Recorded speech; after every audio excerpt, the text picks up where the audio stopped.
and the final like gems that I've got left to do. I thought I'll just do this and recap on my experience on doing this painting with gems, and I want to say it was very time consuming, but we are there, we have made it. I would say in all, if you were to planning on doing one of these, try something this size first, just so you get a bit of a gist of how it is and what to expect. I will say I had to do a bit of rejigging of the crystals because the lightest crystal that we had on here was on a different number, and the one that they had originally in the pack labeled as number 1 just didn't work for me, so I had to actually move some of the gems around. So I kind of did mess around with these, but I did stick the number labels on the pack so that I would know which color it is. But yes, it was very time consuming. If you have other projects on the go, I will recommend that you first have, or if you just want to do this in your spare time, like, you know, that's how I kind of did it. I working on spare time and eventually got there. It's just sometimes you just don't want to look at it. I did initially use if you can see underneath the light pad, which does make it easier for the ones with the black writing, because obviously you can't really see it. The white you can actually see when the light shines through it. So just to be aware, if you need that, if you're going to do a big large piece, you need a light matte. This was a cheapish one from Amazon. I will put the link in the description box for where you can get it. And I also bought these tools, which kind of helped it because you can have 3 gems added on here. I've got larger ones as well, but I feel like you have less control trying to place the crystals in a straight line. So this is why 3 was kind of manageable for me, and the one side one. Some people say that the gel that's given with you in the pack, it actually doesn't stick for too long. For me, it worked fine. But there is an easy quick fix if you do find that you have to keep replacing it. I did have to replace it a few times, but not a lot. I would recommend that you use some blue tack, because a lot of people say that makes it easier to continue on with the same blue tack throughout the whole, I think, process. So yeah, just be aware of that. That's like a little tip. Because the edges have the sticky kind of glue, you have to be very careful you don't get any fuzzy lines. I will initially at the end tape over it with my white kind of washi tape. I think white will look nice, or maybe the black one. I have black as well, so let's have a white or black. We can see what would work well with this border, but I think white would be good, so that the tackiness won't be there. And I will initially glue over it, so sealing the whole gems in, so no dust particles can get inside the little gaps inside the gems here, because I am not using the square ones, I'm using the round faceted gems. So that's why you're going to have some of that glue exposed on the background. And all in all, this project was fun. It's in my favorite colors as well, blue, purple and kind of pink tones. So we have black colors obviously because it's a tiger print, and I like tigers. I just like my spirit animal, or a Chinese animal. I think it's my Chinese star sign animal, but yeah, I like it. And I like cats too. We had to get a cat themed one. Yeah, I don't think I would do a larger piece because I feel like I just don't have the time to actually be committed to it, unless I was probably paid by someone to do it, then I would. Yeah, that is another story. Or if someone gift me another crystal set, then that's fine, I could do that. But I will say we've got a lot of gems left. There was one pack I think that I actually used completely up, which was, let me see if I find it. Nope, I can't find it. Number 1 pack? Can't remember. I think it might be the number 1 pack. Yeah, it was number 1. So basically it's the one that I rejigged around. So number 1 was that kind of tone, but I don't know if I can see it on here, but it was on a lot of this piece, so that's why.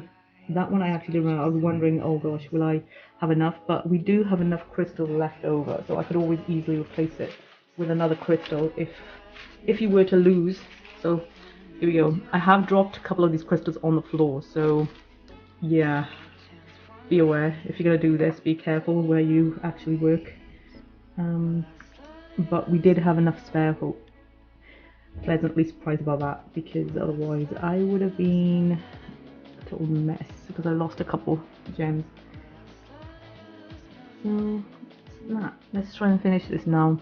And yeah, if anyone has any questions, any more tips for other viewers who might be looking to do some crystal gems, put it in the comment section below.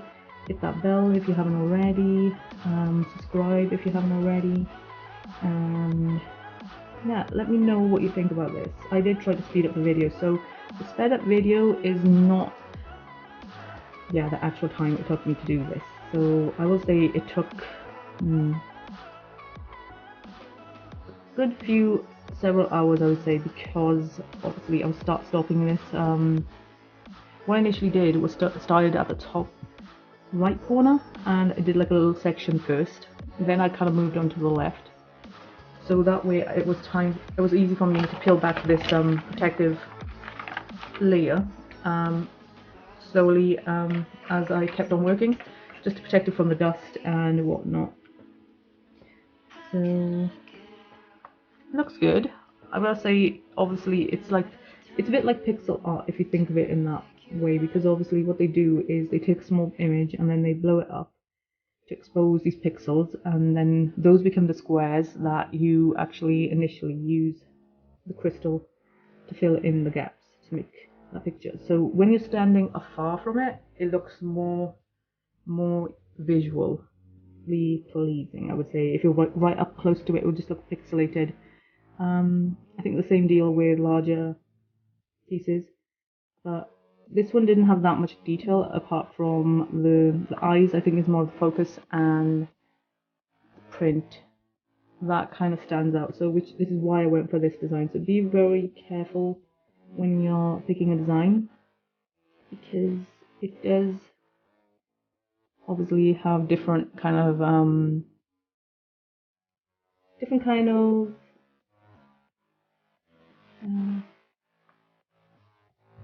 visual. So that's why once you've finished it, you don't know what it's going to actually look like. If it's too detailed and dainty, the design, I feel like you won't be able to see what it is clearly, you know what I mean? So that's why. Larger the piece, hopefully the design pattern is big as well, so then it stands out and you know what you're looking at the end once you've completed it. Now this is me doing it at normal speed right now, so you can see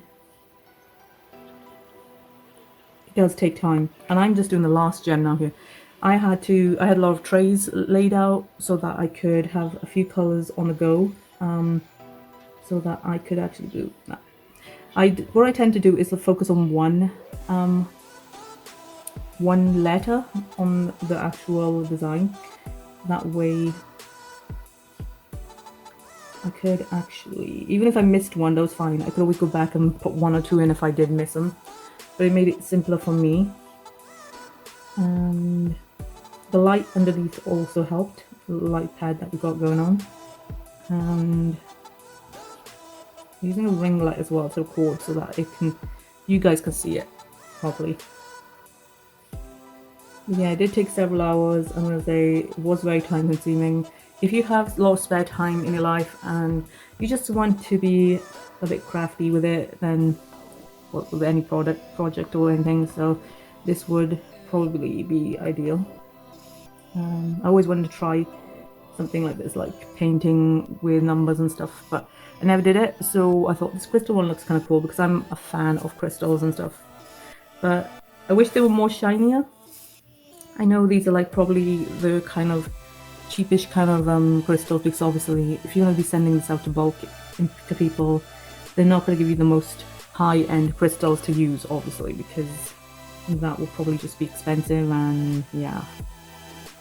But You do get a little glint that hits off of it if you do move the, if you see that, if you move the canvas a little.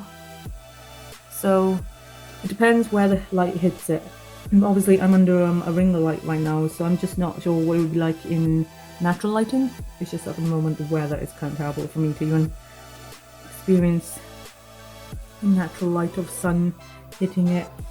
But I will seal it. Hopefully that glint doesn't go away when I seal it, but it's just I need to do that so that in order to keep the gems in place. I don't want it to wear off after a couple of years and then gems start popping off in areas, then that wouldn't be nice.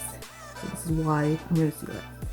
I don't know if I want to sell this piece yet once it's complete, but if I do, you can always contact me and I'll let you know if I have sold it or not.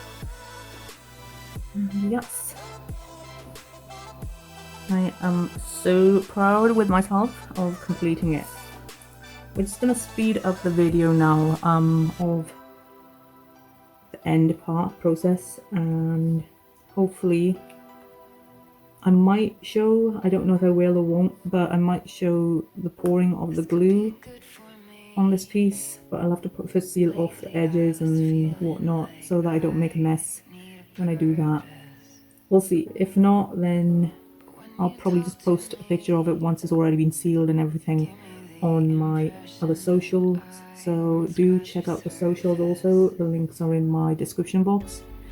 Check out my Twitch. I was initially going to stream this on Twitch, but then I thought it would just be too much of a long process because obviously how time consuming this is. That's why I felt for YouTube it's best I sped up the video and you guys didn't have to wait the whole couple of hours I've been working on this, let's just say, or more.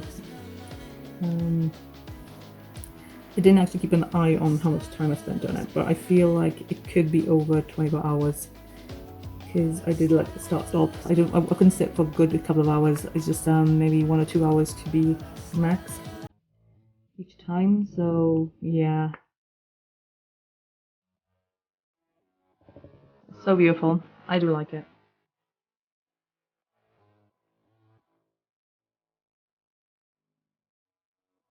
Yeah, if anyone has any questions, just let me know. Okay guys, I'm going to speed up the video now.